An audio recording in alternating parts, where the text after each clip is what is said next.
लेकिन सर मैंने ऐसे बहुत सारे लोगों को देखा है जो त्रिफला खाते हैं और 1 चम्मच त्रिफला खाने के बाद ही उन्हें उल्टियाँ लग जाती हैं और लूज मोशन तक उन्हें हो जाते हैं। ऐसे भी मैंने बहुत सारे लोग देखे उनका हैं। उधर दोष होता है। जी। उधर दोष, उनको क्या होता है कि उनको हाँ। थोड़ा लेना चाहिए। अब जो त्रिफला है जी। ये आपके साथ दोस्ती करने में भी टाइम लेता है, शरीर हाँ। के साथ एंटीबॉडी। जब आप इसको आधा चम्मच खाओ, आधे से कम खाओ, पानी पी लो, जो रिएक्ट इसने करना है करना, धीरे धीरे धीरे धीरे ये बॉडी में डाइजेस्ट होने लगता है, शराब की तरह। जब पहली बार आदमी शराब पीता है तो ऐसे करता है, जब पीने लगता है तो फिर बॉटल गटक जाता है, तो बॉडी उसको ले लेती है। तो ऐसे ही उसके नुकसान होते हैं, ये अमृत है। मतलब अगर त्रिफला जो है वो आपको नुकसान पहुंचा रहा है तो आपको 1 चम्मच लेने की ज़रूरत नहीं है, आप उसे 1 चम्मच से आधा कर दो। और अगर आधा भी आपको नुकसान कर रहा है तो उससे भी थोड़ा कम आप कर दो और फिर धीरे धीरे हाँ। इसकी क्वांटिटी को आप बढ़ाओ, ये कह रहे हाँ, हैं। एक चुटकी चुटकी भर खाना अच्छा। शुरू करो तो आपको वो फायदा कर।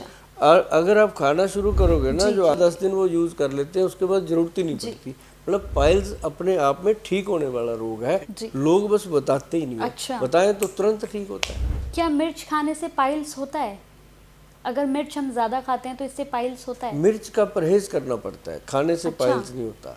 बवासीर जैसे हो जाए तो फिर मिर्च मसाले का परहेज करना पड़ता है कि तेज मिर्च तेज मसाला नहीं खाना, क्योंकि जलन होती है। उससे फिर जलन होती है और पोर्टल वेन का इन्फेक्शन जो है वो बढ़ता है। जी। अगर किसी को पाइल्स हुई है गोयल साहब, तो ये तो स्वाभाविक सी बात है कि उसे कॉन्स्टिपेशन है, और कॉन्स्टिपेशन जिसे है उसे वैसी चीज़ खानी ही नहीं चाहिए कि जो डाइजेस्ट ना हो। दूध पीना चाहिए।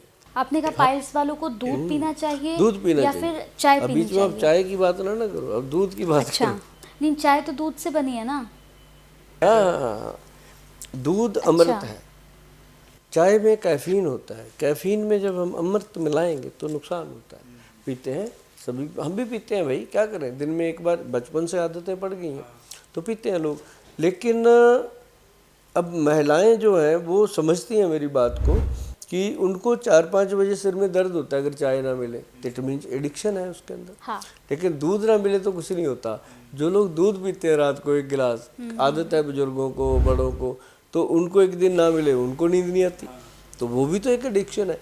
तो दूध जो है वो अलग चीज़ है। दूध और दूध पीना अच्छी बात है उसके लिए, फाइन।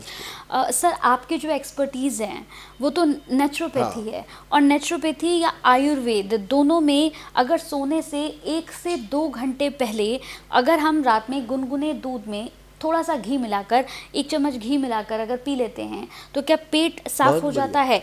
इस बात में कितनी सच्चाई है और ये कितना ये फायदेमंद है, ये बताइए। 100% सच है।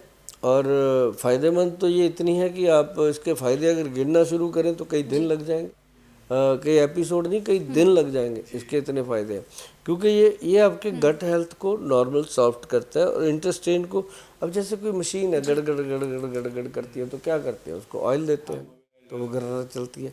तो ऐसे बॉडी के अंदर से जब हम इसको घी खिलाएंगे, अब दूध में घी देने से कुछ नहीं होता। बहुत लोग कहते हैं हमें तो कोलेस्ट्रॉल बढ़ते हैं, हमें ट्राइग्लिसराइड हो जाते हैं, तो मैं कहता हूँ कि वो एक बीमारी है। अगर आप नकली चीज़ दोगे फिर तो बढ़ेंगे, अगर आप असली गाय का घी घर का बना कर लेते हो तो कुछ नहीं होता। अगर बहुत ज़्यादा लगे तो हनी ले सकते हैं। और बादाम का तेल, क्या कमाल! बादाम तेल जो है वो पेट को साफ करने में और बवासीर के रोगियों के लिए एनर्जेटिक चीज़ है।